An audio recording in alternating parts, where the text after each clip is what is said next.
मित्रांनो, कापसाचा एक तुकडा हजारो प्रक्रियेतून जातो, तेव्हा कुठे एक कापड बनते.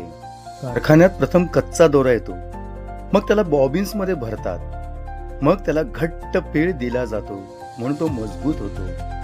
त्याच्यानंतर एका मोठ्या बॉयलर मध्ये घालून हे सगळे धागे गरम केले जातात, त्यामुळे त्याचा टिकाऊपणा अधिक वाढतो. उभे धागे, आडवे धागे, त्याप्रमाणे एक एक धागा वेगवेगळा केला जातो.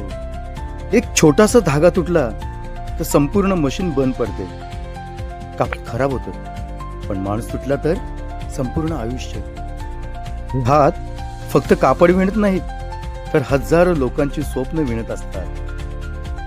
कापडातील नक्षीप्रमाणे त्याच्यामध्ये जरीचाही सुंदर वापर इथे केला जातो. त्यासाठी पण प्रचंड मेहनत घ्यावी लागते. आपण रोज छान छान कपडे घालतो, नवीन फॅशन करतो, कधी कपडे फेकून देतो.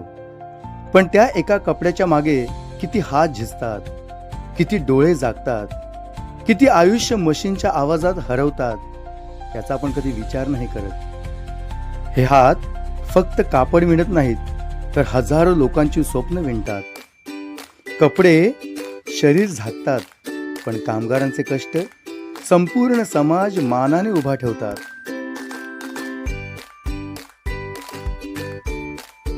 मित्रांनो, जीवन ही कापडासारखं असतं. धाग्या धाग्याने जपलं तरच सुंदर दिसतं, नाही का?